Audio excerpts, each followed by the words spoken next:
So இன்றைக்கி வந்து மும்பையில் ஃபேமஸான ஒரு பாவு பஜ்ஜி கடை, பேர் மறந்து வச்சேன், என்ன பேர் விரிப்பு? குபேரா அப்படிங்கிற ஃபேமஸான பாவு பஜ்ஜி கடை. இங்கே தான் பாவு பஜ்ஜி வந்து நல்லா இருக்குமா, வசை ரோடு அப்படிங்கிற ஏரியாவில் இந்த பாவு பஜ்ஜி கடை. ஸ்டேஷன்லேருந்து கொஞ்சம் தூரம் நடந்து ஒரு 5 நிமிஷம் நடந்து வந்தோம் அப்படின்னோம்னா இந்த கடைக்கு வந்தோம்னா ஹெவியாக இருக்குது, ரஷ்ஷாக இருக்குது கூட்டம் வந்து. இங்கே அது மட்டும் இல்லாமல் வடை, இட்லி, தோசை எல்லாமே வந்து வச்சுருக்காங்க. ஆனால் எல்லாமே 2 வடை 80 ரூபா, ஒரு தோசை 90 ரூபா, எல்லாமே பயணம் போட்டிருக்காங்க. இன்னைக்கு ஆமாம், காலையில் 80 ரூபாய்க்கு சாப்பிட்டோம். வந்துருச்சு பாவு பஜ்ஜி.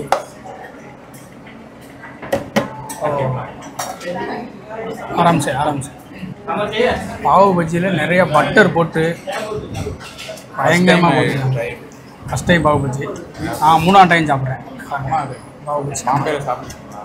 பாம்பேயில் சாப்பிட்றேன், பாம்பேயில் ஃபஸ்ட் டைம் சாப்பிட்றேன். கோயில்பட்டி ஆனந்தா ஹோட்டல் 2 தடவை சாப்பிட்றேன். எப்படி சாப்பிடணும்?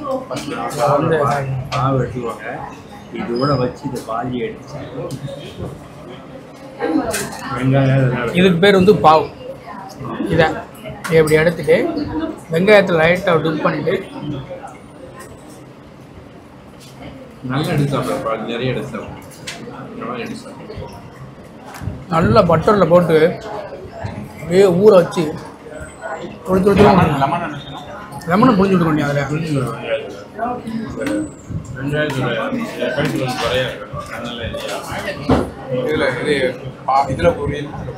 வெங்காயத்தை லெமன் வெங்காயத்தை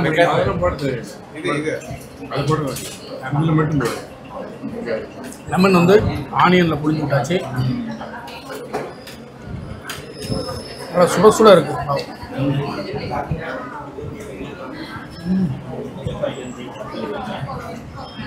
மும்பையில் எந்த பக்கம் பார்த்தாலும் இந்த பாவு பஜ்ஜி. இன்னொன்று வடாப்பாவு. வடாப்பாவு என்ன பண்ணிருக்காங்கன்னா, பண்ணுக்கு நடுவில் ஒரு வடையை வச்சு ஒரு பச்சை மிளகாய் சொல்லிடுறாங்க உள்ளுக, அதோட பர்கர் மாதிரி கடிச்சு சாப்பிட்றாங்க. அதுவும் ஒரு சில இடத்துல நிறைய பேர் வாங்கி சாப்பிட்றாங்க விரும்பி.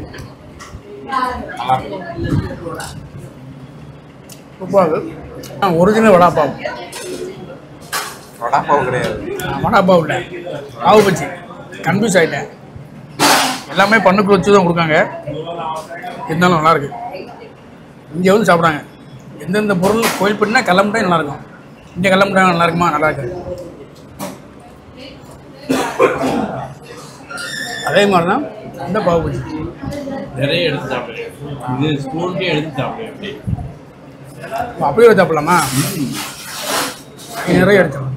நிறைய எடுத்து சாப்பிடுங்க. இல்லை பாவு ரொம்ப தேவைப்படும். 1 மணிக்கு ஸ்பூன்லேயே எடுத்து சாப்பிடலாம். பாவு பாஜின்னு சொல்லுவாங்க. இது பேர் பாவு. பாஜின்னு என்ன தெரியுமா? காய்கறிகளுக்கு பேர் தான் பாஜி. பாஜின்னு சொன்னால என்ன பாஜின்னு என்ன காய்கறி? பிண்டி பாஜின்னா வெண்டைக்காய் பாஜி, பையன் பாஜி, இது பாவு பாஜி. பாவு பாஜிகள் அதாவது பாஜி என்னென்ன பண்ணுவாங்கன்னா, தக்காளி மெயினாகவே கலந்து பார்த்தீங்கன்னா தக்காளி, உருளைக்கிழங்கு, அப்புறம் வந்து முட்டைகோசு, காலிஃப்ளவர், கேரட், என்ன காய்கறி இருக்கணும் எல்லாம் போட்டு அரைச்சி தான் இது பண்ணுறாங்க. ரொம்ப ஹெல்த்துக்கு நல்லது. பாஜினா வந்து காய்கறியா இதெல்லாம் சேர்த்து எல்லா காய்கறியும் போட்டு அரைச்சி தான் இந்த பாவு பஜ்ஜி பாஜி வந்து தயார் பண்ணுறாங்க. மும்பையில் வந்து ரொம்பவே ஃபேமஸ்ஸு. வந்தீங்கன்னா ட்ரை பண்ணி பாருங்கள். இது எக்ஸ்ட்ரா கொடுத்துருக்காங்களா? நானும் வாங்கி காணாதில்ல 2 வாரம். இதே நைட்டு வயிறு ஃபுல்லாக இருக்கும் போலையே. டின்னர் இதே சாப்பிடுவாங்க. மத்தியானம் வந்து கேஎஃப்சியில் சாப்பிட்டோம். அதாவது ஃபினிக்ஸ் மால் அங்கே போய் கேஎஃப்சியில் மத்தியானம் சாப்பிட்டோம். காலையிலேருந்து ஒரே நடை தான், எங்கே பார்த்தாலும் நடந்து காலையெல்லாம் வலிக்கும். போய் படம் தூங்கி ரெஸ்ட் எடுக்கணும். நாளைக்கு வந்து மும்பையை ஃபுல்லாக சுற்றி பார்க்க போகிறோம்.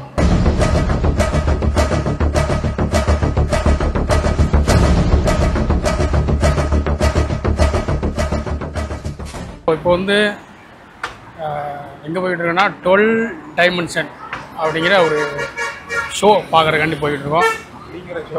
அப்படிங்கிற ஷோ தான் 12D ஷோ.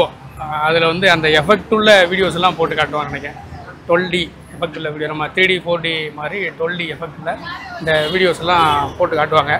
அதுக்கு என்ன பண்ணாங்கன்னா, பஸ்ஸை வந்து அங்கேயே நிப்பாட்டிட்டு ஒரு சிக்னலை, பெரிய சிக்னலை அதை கிராஸ் பண்ணி நடந்துகிட்டு இருக்கோம். இது முடித்ததுக்கப்புறம் மெரைன் டிரைவ் அப்படிங்கிற ஒரு பீச் தான். மெரைன் டிரைவ்னு ஒன்றேவும் அண்டர் வாட்டர்லாம் கூப்பிட்டு போவாங்க அப்படின்னு சொல்லி நினச்சிட்டேன். ஸோ அந்த பீச்சில் வந்து நீங்கள் வந்து ஃபோட்டோ எடுத்துக்கலாம் அப்படிங்கிற மாதிரி சொல்லியிருக்காங்க. எவ்வளோ தூரம் நடந்து போகணும்னு தெரில, கொஞ்சம் தூரம் நடந்து போயிட்டே இருக்கோம். 12D உள்ள வீடியோ எடுக்க போகிறாங்களான்னு தெரில. ஸோ எப்படின்னு பார்ப்போம். இது வரைக்கும் 3D 4D வரைக்கும் பார்த்துருக்கோம் தம்பி, 8D வரைக்கும் பார்த்துருக்கோம். ஒண்டர்லாவில் பார்த்துருக்கோம். ஒரு இண்டோரில் ஒரு தேட்டர் மாதிரி வச்சு கொஞ்சம் எஃபெக்ட்லாம் கொடுத்து ஒரு வீடியோஸ் எல்லாம் போட்டுவிடுவாங்க. அங்கே பார்த்துருக்கோம். 12D எப்படி இருக்குது அப்படின்னு சொல்லிட்டு உங்கள்கிட்ட ஃபஸ்ட் டைம் பார்க்க போகிறோம். அது மும்பையில். உள்ளே போகிறதுக்கு முன்னாடி 12D adventure let's enter and என்ஜாய்னு சொல்லிட்டு ஒரு பாஸ் கொடுத்துருக்காங்க. 48 நம்பர் போட்டு ஒரு பாஸ் கொடுத்தாங்க. சீட் நம்பர் நினைக்கிறேன். பாஸ் கொடுத்துருக்காங்க. உள்ளே ஏற்கனவே வந்து ஒரு ஷோ ஓடிக்கிட்டு இருக்கு. டம்மு டம்னு சவுண்டு கேட்குது. அது முடிஞ்ச உடனே நம்ம உள்ளே போவோம். நல்லா இருக்கு. ஆனால் ஒரே மங்களா தெரியுது. கண்ணாடி சரியில்லை, மங்களா தெரியுது.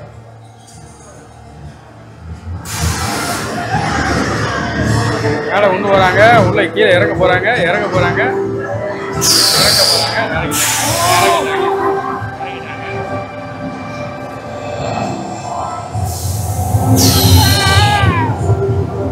ஆனால் இதுக்கு மேலே கவுராது என்ன, இதுக்கு மேலே கவுராது, பிரச்சனை இல்லை. இதுதான் 3D ஷோ. முடியலையா இந்த 12D ஷோன்னு சொல்லிட்டு ரொம்ப ஆசையாக போனோம். ஆனால் ரொம்பவே மொக்கையாக இருந்துச்சு அப்படின்னு தான் சொல்லணும். எனக்கு தெரியும் வடக்குன்னு எப்படினாலும் ஏமாற்றிடுவாங்க நம்மளை அப்படின்னு. சின்ன பிள்ளைங்க வேணால் பார்க்கலாம். சின்ன குழந்தைங்களுக்கு வந்து நல்ல என்டர்டைன்மெண்ட் இருந்துச்சு. ஒரே ஒரு சீனு தான் அந்த பாம்பு குத்துற மாதிரி இருந்துச்சுன்னா கொஞ்சம் பக்கத்தில் வந்த மாதிரி இருந்துச்சு. கண்ணாடி வேறு சரியில்லை. 3D கிளாஸ் வந்து கொஞ்சம் சரியில்லாமல் தான் இருந்துச்சு. சேர் ஆகலாம். ஆமாம், மூமெண்ட்டுக்கு ஏற்ற மாதிரி சேருமே வந்து அங்கிட்டு இங்கிட்ட மாறணும், அந்த மாதிரி ஆகலை. ஸோ அந்தளவுக்கு ஒர்த்து இல்லை அப்படின்னு. நீங்கள் வந்து எப்படின்னா ஸ்கிப் பண்ணியிருக்கீங்க 3D ஷோ மட்டும் இல்லையா. ஸோ இதான் வந்து மெரைன் டிரைவ் அப்படின்னு சொல்லிட்டு ஒரு பீச் தான் இது. நிறைய படத்தில் பார்த்துருப்பீங்க, துப்பாக்கி படத்தில் பார்த்துருப்பீங்க, அப்புறம் சந்தானம் படம் ஒரு படத்தில் பார்த்துருப்பீங்க. பானிபூரி கடை போட்டிருப்பான் பெருமை. அது நிறைய படத்தில் வந்து பார்த்துருப்பீங்க. துப்பாக்கி படம், அப்புறம் சந்தானம் படத்தில் நிறைய இடத்துல இந்த இடத்த வந்து நிறைய படங்களில் பார்த்துருப்பீங்க. ஒரு ஓவல் ஷேப்பில் அப்படியே சுற்றி வருது. ஈவினிங் டைம்லாம் வந்து இந்த இடத்துல வந்து பயங்கரமான ஒரு ரஷ்ஷாக இருக்குமா. நம்மளை இறக்கி விட்டது வந்து சுளீர்னு வெயில் அடிக்கிற நேரத்தில் வந்து இறக்கி விட்டதுனால அவ்வளோ சும்மா ஒரு ஃபோட்டோஸ் மட்டும் எடுத்துகிட்டு அப்படியே இந்த இடத்த பார்த்துட்டு அப்படியே கிளம்புவோம்.